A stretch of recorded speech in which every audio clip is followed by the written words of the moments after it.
reproductive rights, where is the male pill? Well, would I want to take the male pill? That's another question. Would you consider taking a male pill to be equivalent to abortion, Philip? Me?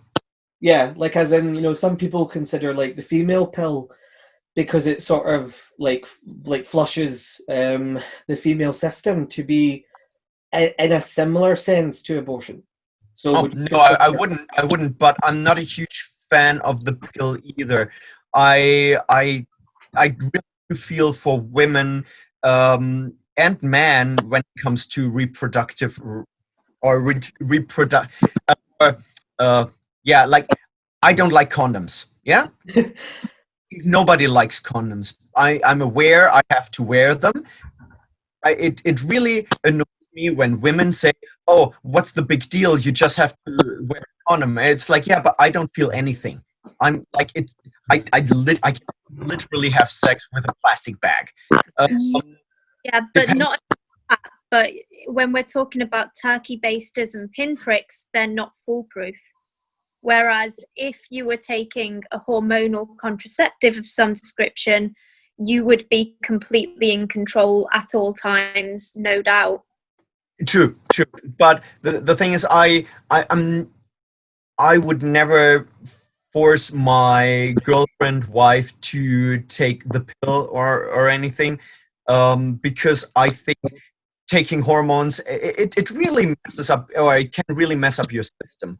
And I think that when women complain about the pill and stuff like that, I completely understand it. I wouldn't want to take the male pill. I think I would talk to my girlfriend, wife, and say, okay, let's have 3 children together, and then let's just count the moon and stuff like that, and let's do it with counting the days. But would you want other men? Sorry, I have to check something. It's gonna take me 2-3 minutes. Why does everyone I love abandon me? Hey. What do you think? Do you think that it would be good for men to have the choice of hormonal contraception? Well, I mean, I do to a certain extent think that it would solve a fair amount of arguments. Certainly, a serious problem of paternity fraud. That women will assure men that they're taking the pill, that it's all safe, and then they actually want a baby. I mean, it's in the red pill. Cassie J shows a clip from an American morning television show, and the presenter is asking the audience, the subject is, this woman wants a baby and her husband doesn't, and the presenter asks the audience, who thinks that she should stop taking the pill and lie to him, and all the women are like, because women, they're in this society, there's like, they're seen as the control over when they get a baby and who gives them the baby, and like, it's not seen as something that men get a say in. Please continue the conversation. I will just I have to check in my guests in my holiday rental place. Please continue the conversation. I will meet you again for the next topic. Okay. Yeah, no, I mean, it happened. It's all over the place. You can find clip after clip on YouTube of this kind of stuff, and there are, articles about it all over the place saying, that women really should have the ultimate and unilateral decision and choice and option to have a baby, whether or not their partner is happy with that decision. And I recall I very rarely watch TV, but I happened to put TV on during the day. Like, it must have been about 3 years ago now, but the thing is like imprinted on me. And it was an episode of Judge Rinder, who is like the UK version of Judge Judy, but he's like a very camp gay man.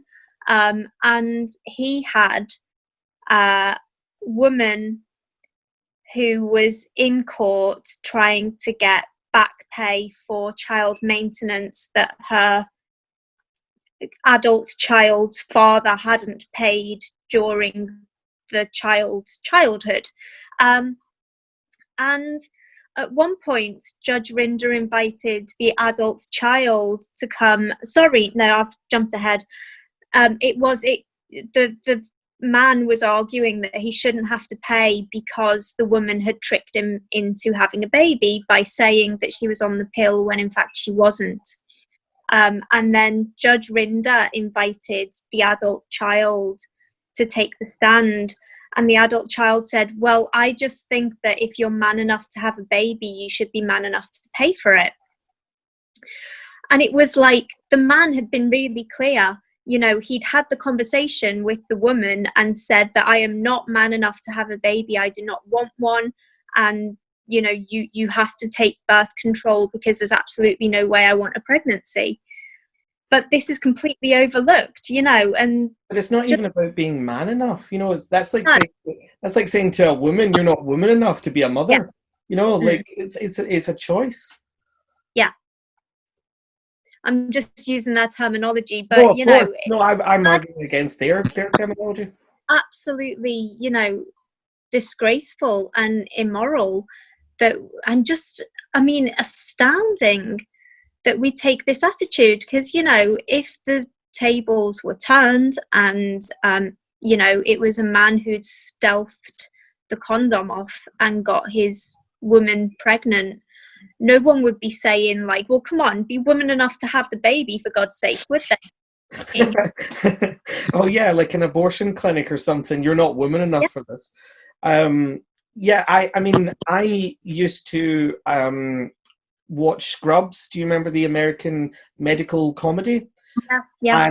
And one of the characters is called Carla, and I absolutely despise her. You cannot fathom the depths to which I hate this character, because she kind of embodied a lot of the abuses that are overlooked in a marriage, you know, from a woman. So, for example, she's determined to have a baby, and her husband doesn't want to have one, and he keeps on coming up with sort of excuses to not have sex with her. But she's demanding sex round the clock, so that, you know, she can get pregnant. And at one point, he eats. I think it's a meal that was meant to be for both of them or something. He eats all of it, and she comes home and she's furious with him. And he says, "Well, I guess we can't have sex because you're so angry at me." She says, "Oh no, we're still having sex." And he's like, "Oh, but baby, I'm too full to have sex." And she's like, "Now get in the bedroom." You know, and I was kind of looking at that, being like, "That's rape." And I mean, that just would not be airable. No. That what happened there was spousal rape, you know, and it's like she forces him when he's very, very obviously reluctant. She forces him to have a baby with her, or you know, to conceive one, and then during her pregnancy, there's an episode where she starts demanding that anything she physically can't do, he physically can't do it now. So he can't drink beer, he can't have coffee, you know, he can't use the bicycle machine because she can't use it. I mean, at the end of the episode, she does relent on this, but the point is that it's really ridiculous that she would do it in the first place. And later in a future season,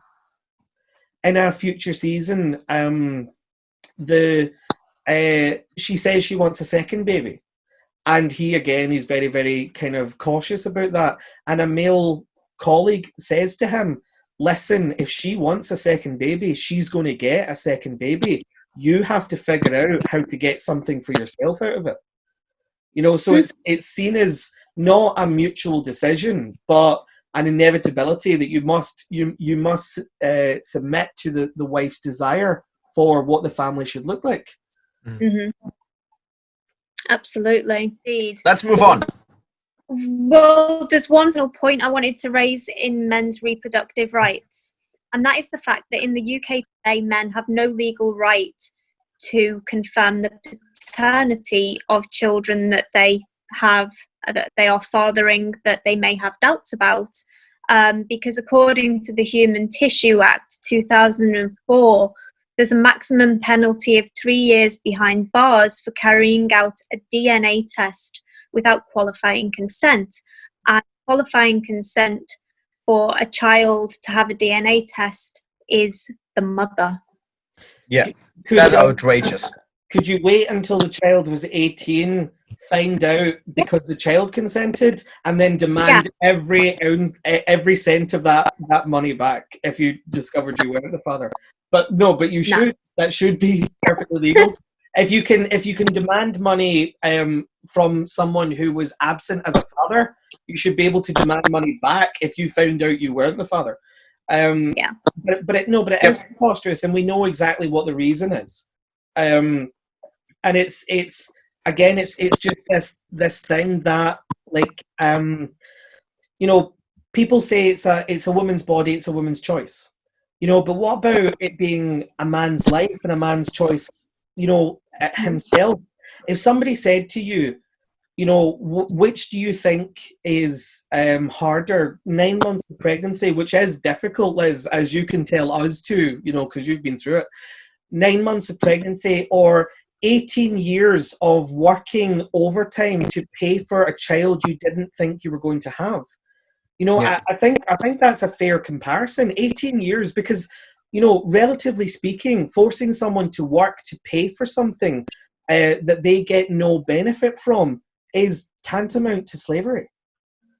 So, like, if you're going to say it's a woman's body, it's a woman's choice, well, it should be a man's life and his choice as well. I would not be against compulsory testing after every birth. Mm-hmm. Somebody actually mentioned that at ICMI 2 years ago, and when he mentioned it, I was first against it because I thought, well, that will lead to a lot of children growing up without a father potentially. But then I thought, yeah, but it will also lead to less women being careless and getting themselves pregnant with somebody who isn't like their husband or something like that. So in the end, for years, it would actually maybe have a negative effect, but then later on it would have a positive effect, and more fidelity and more trust. I agree, Philip. I was about to say exactly what you said, which is, wouldn't that lead to more divorces if the baby's born and then the father finds out that he's not the father? But you're right. Ultimately, people would then start to correct their behavior to go in line with this. Yeah. Somebody told me the other day that the fact that America has a "we don't negotiate with terrorists" approach actually reduced the amount of people that were abducted, that were Americans, because that they're gonna get money. Like, that really worked, apparently. Mm-hmm. So we don't negotiate with feminists, is what you're saying? Yes. Cheers to that. Domestic terrorists. I love, sorry, Liz, I know we're about to move on, but just one joke to make you chuckle. What's the difference between a terrorist and a woman on her period? I don't know. What is the difference between a terrorist and a woman on her period? You can negotiate with a terrorist.